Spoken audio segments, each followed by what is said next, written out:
안녕하세요. 신동민 노무사입니다. 오늘은 업종별 노무관리 시리즈의 세 번째 시간이고요. 오늘은 제조업에 대해서 살펴보도록 하겠습니다. 한국엔 제조업이 제일 많죠. 아무래도.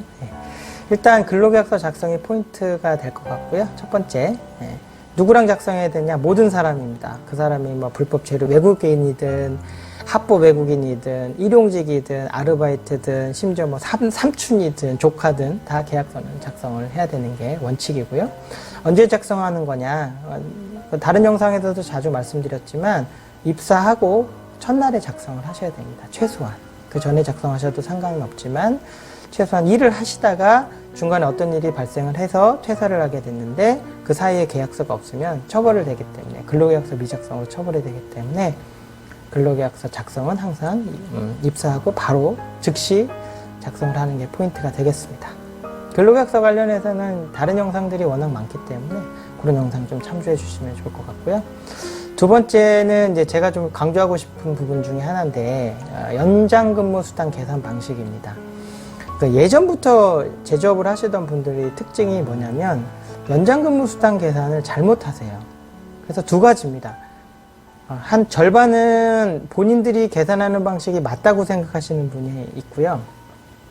또 절반은 본인들이 잘못하고 계신지 사실은 조금 알고 계신데 어떻게 계산해야 되는지 또는 계산하면 너무 인건비가 늘어나니까 걱정이 돼서 그냥 어떻게 하지 하면서 그냥 넘어가고 있는 상태라고 보실 수가 있습니다. 근데 아시겠지만 연장근무 계산이라는 건 나중에 문제가 되면 그냥 퇴직금처럼 그냥 계산이 돼버리기 때문에 그거는 그냥 뭉개고 넘어갈 수 있는 부분이 아니에요. 그냥 계산이 되잖아요. 그래서 그건 무조건 지급을 해야 되는 부분이기 때문에 연장근무 계산은 제조업 하시는 분들은 반드시 계산을 하셔야 되는 부분입니다. 좀 어떻게 잘못 계산을 하시냐면 월급이 한 300만 원 있잖아요. 그러면 그거를 그냥 30으로 나누세요. 그러면 10만 원이죠. 그거를 또 8로 나누세요. 그럼 그 시급이 나오는 거죠. 그 시급으로 해서 연장근무하면 뭐 1.5배 이런 식으로 계산을 하시는데 그거는 좀 잘못 계산이 되는 겁니다. 일반적으로 정상적으로 계산한 것보다 조금 시급이 낮게 계산되는 경향이 있습니다. 그래서 정확하게는 어떻게 계산을 하셔야 되냐면 그 임금 중에서 전체 임금으로 계산하는 게 아니고 그 중에서 통상임금으로 그러니까 정기적으로 고정적으로 나가는 임금을 만 선택을 하신 다음에 대부분이에요. 거의 제조업에서는 다른 뭐 특별한 수당들이 많지는 않기 때문에 전체적으로 고정적으로 나가긴 하니까 그 금액을 209라는 숫자로 나눠서 나오는 임금이 통상 시급이고요. 그 시급에 연장근무 시간 곱하기 1.5를 이제 지급을 하는 게 일반적인데 그냥 전체 금액으로 30으로 나눠가지고 그걸 또 8로 나누는 경우로 하면 계산해보면 조금 제가 말씀드린 통상임금으로 209로 나누는 것보다 좀 적게 나오는 경우가 있습니다. 많게 계산이 되면 상관이 없는데 법적 계산 방식보다 적게 계산되면 어쨌든 법적으로 적게 지급되는 것 때문에 나중에 문제가 되겠죠. 그런 방식은 정확하게 계산하는 방식으로 뭐 통상임금을 209로 나누는 방식으로 계산해서 지급을 하셔야 되는 부분이 있고요. 그 다음에 이제 더 문제되는 거는 예를 들어 월급이 300만 원인데요. 기본급이 뭐 한 250만 원이고 뭐 직책수당이 한 30만 원 되고 뭐 직무수당 20만 원이 되는 거죠. 그러면 제가 말씀드렸던 이 세 개 다 통상임금이라서 그 300만 원을 전체적으로 해서 209로 나누셔서 나온 시급으로 연장근무 수당을 계산을 해야 되는데 기본급만 갖고 하시는 거죠.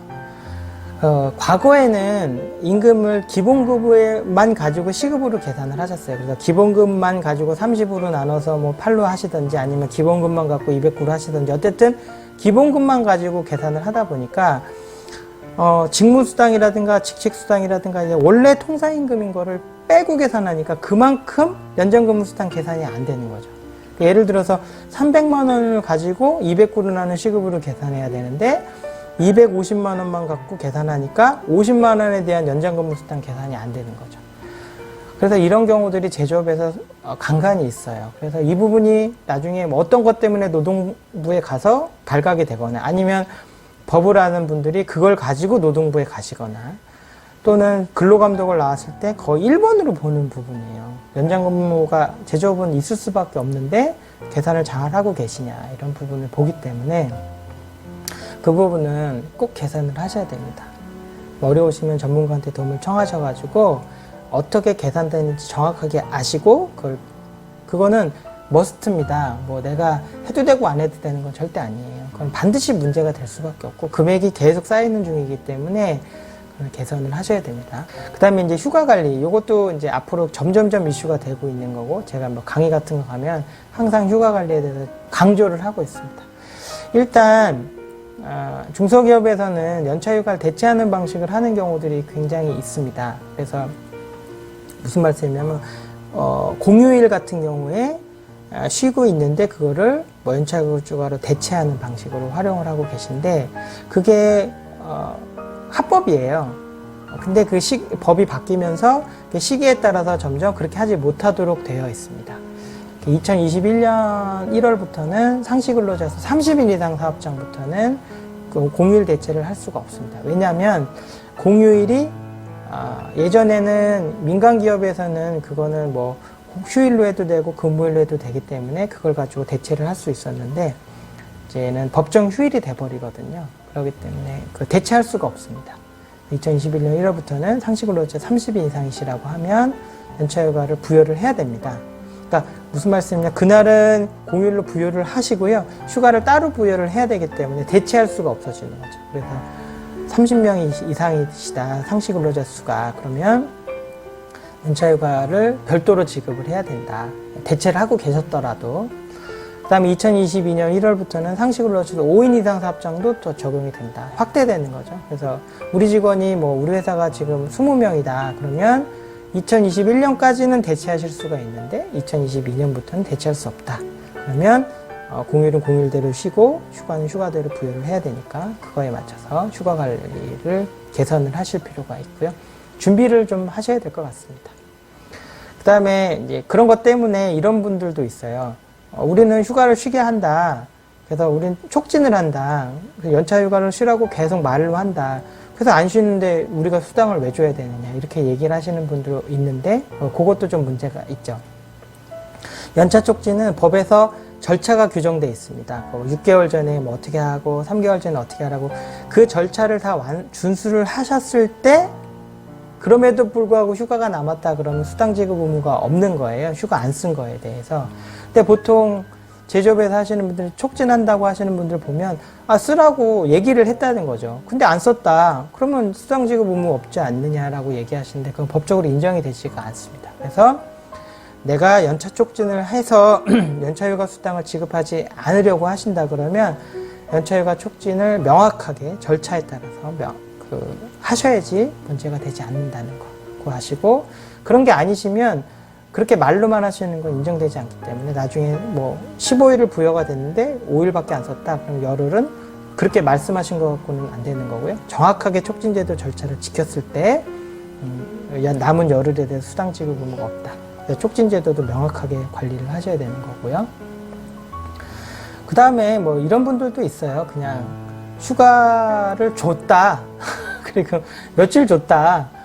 안 쓴 거를 뭐 수당을 주냐. 뭐 이렇게 관리하시는데 그거는 당연히 안 되는 거니까 관리를 법에 맞게 하셔야 되는 거고요. 그 다음에 1년 미만자들 휴가가 확대가 됐죠. 그 영상을 별도로 만들었어요. 하도 질문이 많아서. 제조업에서 이런 것들을 잘 못 지키시는 부분이 많기 때문에 1년 미만자 휴가 관리 그 영상 참고하셔서 관리를 하셨으면 좋겠습니다. 그 다음에 이제 4대 보험 문제가 있죠. 대부분 제조업의 경우에는 그 자영업에 비해서 4대 보험 관리는 잘 하시는 편입니다. 근데 이제 제조업에서 문제가 되는 거는 실업급여, 4대 보험 다 가입을 하시는데 실업급여를 해주지 않아도 되는 사람을 해주시는 분들 있죠. 그러니까 자진퇴사 같은 경우에 그냥 뭐 기계적으로 그냥 실업급여 마음대로 막 남발을 하다가 문제가 되는 경우가 있으니까 사유에 맞게 실업급여 관리를 하셔야 됩니다. 그래서 공고사직의 경우에 또는 뭐 사유에 맞는 경우에만 실업급여 처리를 해주셔야지 나중에 부정수급 문제가 발생할 수 있기 때문에 남발하셔도 괜찮은 게 아니다라는 거 검색해 보시면 알 수 있는 내용들이니까 원칙에 맞게 관리하시는 거 중요하고요. 그 다음에 산재 처리 문제가 있는데요. 산재는 이렇게 생각하시면 되는데, 산재가 발생하면 산재 처리를 한다. 산재 처리하면 뭐 불이익이 나지 않느냐, 불이익이 있지 않느냐, 이런 생각, 고민 되게 많이 하시는데 실질적으로 거의 없다고 보시면 되고요. 중대재해가 나는 경우는 어쩔 수가 없어요. 그거는 산재 처리, 불이익이 있더라도 산재 처리할 수밖에 없는데, 소소한 것들 있잖아요. 그런 것들은 산재 처리한다고 해서 크게 불이익이 거의 없다고 보시면 되기 때문에 산재 처리를 하시는 게 중요합니다. 산재보험료 냈는데 왜 산재 처리를 안 하세요? 그래서 산재 관련해서는 제가 다른 영상에서 찍어 놓은 게 있으니까 참고하셔서 산재가 나면 산재 처리를 하는 거, 제조업에서 자꾸 은폐하시려고 하는 분들이 있는데 그러실 필요 없다. 원칙으로 삼으셔서 관리하시면 좋을 것 같고요. 그 다음에 이제 규정 관리가 있습니다. 취업규칙은 상시근로자수 10인 이상 사업장의 경우에 작성해서 신고할 의무가 있고요. 30명이 넘으면 노사협의회를 만들어서 규정을 작성하고 노동부에 신고할 의무가 있습니다. 상시근로자 30인이 노사협의회, 취업규칙은 상시근로자 10인 이상 사업장부터. 그러니까 뭐 7인이다 8인이다 그러면 작성을 할 의무는 없고요. 작성하셔서 신고하셔도 상관은 없는데 법적 의무는 없다는 거죠. 그래서 취업규칙 관련해서도 제가 다른 영상을 찍어 놨으니까 취업규칙도 찾아서 한번 보시면 좋을 것 같고요. 그 다음에 직장 내 괴롭힘 문제가 있어요. 사실 제조업 같은 경우에는 오래 일을 하신 분들이 있고 대부분 좀 남성 위주다 보니까 직장 내 성희롱 관련해서도 문제의식이 좀 약한 부분도 있고요. 그 다음에 직장 내 괴롭힘 문제도 있어요. 그래서 취업규칙에 직장 내 괴롭힘이 반드시 들어가도록 의무 사항으로 바뀌었거든요. 그래서 취업규칙을 개정을 하면서 직장 내 괴롭힘에 대해서 좀 주의하고 직원들한테도 정확하게 알려서 그런 직장 내 괴롭힘이 발생하지 않도록 하는 것도 제조업 하시는 분들이 좀 고려를 해보시면 좋을 것 같습니다. 그 다음에 마지막으로 이제 해고 관리가 있어요. 해고에서는 수습 기간 중 해고 문제가 제조업에서 많이 발생합니다. 이 사람을 뽑았는데 일을 잘할 줄 알고 뽑았는데 일을 잘 못하시는 거예요. 그러면 당신 뭐 나가세요. 뭐 이렇게 얘기해가지고 수습 기간 중에 발생한 해고 문제가 굉장히 많이 있습니다. 그래서 그 수습 기간 중 해고에 대해서는 워낙 문제가 많기 때문에 제가 별도로 만들어 놓은 영상이 있으니까 이것도 역시나 한번 참고하시면 좋을 것 같고요. 그 다음에 해고 예고가 해고에 정당하다고 생각하시는 분이 있어요. 무슨 말씀이냐면 이 사람을 한 달 전에 얘기를 하는 거죠. 당신은 이래서 우리랑 같이 일을 못하겠습니다. 이렇게 얘기를 한 달 전에 얘기하거나 한 달치의 수당을 주면 해고가 가능하다고 생각하시는 사장님들이 많은데 그거는 아닙니다. 그거랑 해고의 정당성은 전혀 별개의 문제입니다. 해고 예고는 절차로서 지켜야 되는 것이고 그게 아니더라도 해고가 정당하려면 정당한 이유가 있어야 됩니다. 근데 정당한 이유를 증명하는 게 쉽지가 않기 때문에 부당한 해고가 많이 일어날 수가 있습니다. 그래서 혹시 피치 못할 사정으로 해고할 일이 있다 그러면 해고 예고도 지키는 것뿐만 아니라 가급적이면 해고를 하시다기보다는 협의를 통해서 공고사직 형태로 정리를 하시는 게 공고사직에 따른 위로금을 지급을 하시더라도 그게 합리적인 선택인 경우가 많고요. 근로자 입장에서도 일방적으로 해고 당하는 것보다 그런 기회를 부여를 받는 게 또 좋을 수도 있거든요. 그래서 사업주 입장에서는 막 일방적으로 해고하거나 막 당신 나가 뭐 이렇게 하시면 나중에 크게 문제가 된다고 여러 차례 말씀을 드렸거든요. 그래서 정리를 하면 일단 제조업의 경우에는 근로계약서를 잘 작성하셔야 되는 거 말씀드렸고요. 연장근무 수당 계산하는 거, 요게 이제 핵심이 됩니다. 연장근무 수당 우리가 잘 계산을 해서 잘 지급하고 있는지 반드시 좀 체크를 하실 필요가 있고요.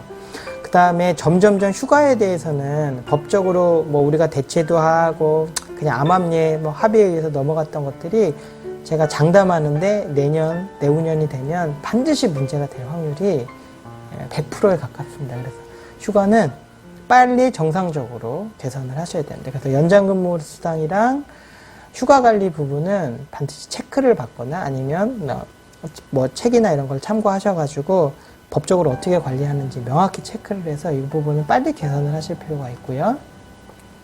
그 다음에 실업급여는 함부로 해주시면 안 된다는 거 말씀드렸고, 산재가 나는 경우가 많을 수 있으니까 그럴 경우는 산재 처리를 원칙으로 한다.